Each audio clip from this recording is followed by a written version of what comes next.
January, ఫిబ్రవరి స్పీడ్‌గా వెళ్ళిపోయాయి. But ఈ మార్చ్ ఏంటో లాగ్ అన్నట్టు విపరీతమైన లాగ్ రేంజ్‌లో వెళ్తున్నాయి.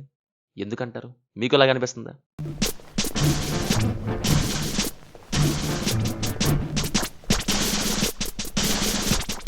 ఇంకా ఎంత దూరం అమ్మా? సార్ మీరు నన్ను నమ్మంటూ నాకు నచ్చలేదు సార్. సరే మరి 'సుయోధన' మూవీ విషయానికొస్తే ఆ ట్రైలర్ చూసి ఇంట్రెస్టింగ్‌గా ఉందని వెళ్ళాను. అడ్డంగా దొరికిపోయాను. కొద్దిసేపు బానే ఉంది స్టార్టింగ్. హీరో ప్రొఫెషన్ ఏంటి అని ఇంట్రడ్యూస్ చేశారు. అది అయ్యాక హీరో ఫాదర్ మీద అటాక్. అంతే. ఖేల్ ఖతం, దుకాన్ బంద్. ఇక అక్కడి నుంచి ఎలా తీసుకెళ్లారంటే ఊహిస్తే idea and cinema on paper మీదే బోరు కొట్టేసే స్టోరీ. మరి వాళ్ళు ఏం ఊహించి తీశారో ఏమో మరి.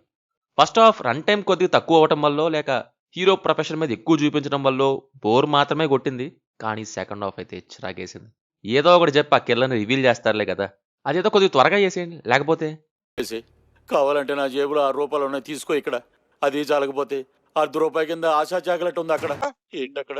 ఒకే సీరియల్ 1,50,70,610 ఎపిసోడ్లు కన్ను అరపకుండా తల తెప్పకుండా చూడాలక్కడ. మన హీరోకి చిన్నప్పటి నుంచి ఒక వాయిస్ వినపడిద్ది. 'సుయోధన సుయోధన' అని. ఎవరో చెవు దగ్గరకు వచ్చి చెప్పినట్లాగా. అలాగే ఆ సౌండ్స్ వినపడినప్పుడల్లా అక్కడ కనిపించే వ్యక్తి దుర్యోధనులాగా కనిపించడంతో వై అనే క్వశ్చన్‌తో కన్‌ఫ్యూషన్‌తో భయపడేవాడు. అది చిన్నప్పుడు భయంగా ఉంటే పెద్దయ్యాక ఎప్పుడు అలా కనిపించే అవకాశం ఉందో అనే దానికి ఆన్సర్ దొరికిద్ది. హీరోకి ఏదైనా డేంజర్ ఉందంటే అలా కనిపిస్తారు ఆపోజిట్ వాళ్ళు. ఇప్పుడు హీరో తన ఫాదర్ మీద జరిగిన మర్డర్ ప్లాన్‌ని ఎలా ఇన్వెస్టిగేట్ చేశాడు అనేది మెయిన్ థింగ్. ఇందులో హీరో సౌండ్ ఎఫెక్ట్స్ క్రియేట్ చేసే సౌండ్ డిజైనర్ అన్నమాట. అదే ఫోలే ఆర్టిస్ట్. మెయిన్ స్ట్రీమ్ సినిమాల్లో మెయిన్ లీడ్ ఈ ప్రొఫెషన్ చేయటం అని చూపించటం, దానికి అసలు ఎలా చేస్తారు అనేది కొంత రిఫ్రెషింగ్ అనొచ్చు. అయితే అది ఆ ఒక్కదానికి మాత్రమే పరిమితమైంది. కేస్ విషయంలో, ఇన్వెస్టిగేషన్ విషయంలో, క్రైమ్ సాల్వ్ చేసిన విషయంలో అండ్ రివీల్ అయ్యే సీన్స్ విషయంలో పెద్ద బొక్క పెట్టింది సినిమా.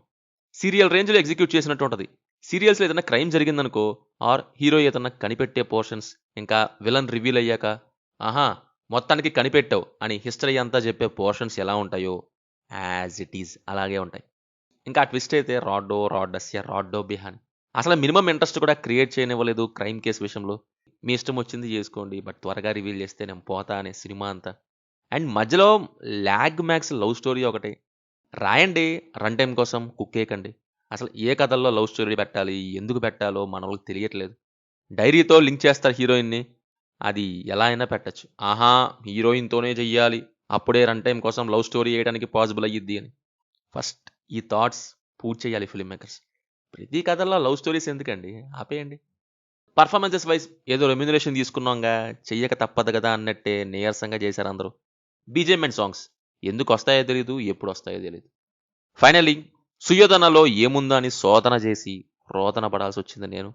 మీరు శోధించారా? రోదించారా? కింద కామెంట్స్‌లో చెప్పండి. No adult scenes, no bad language. Will meet in next video. Thank you. జై హింద్.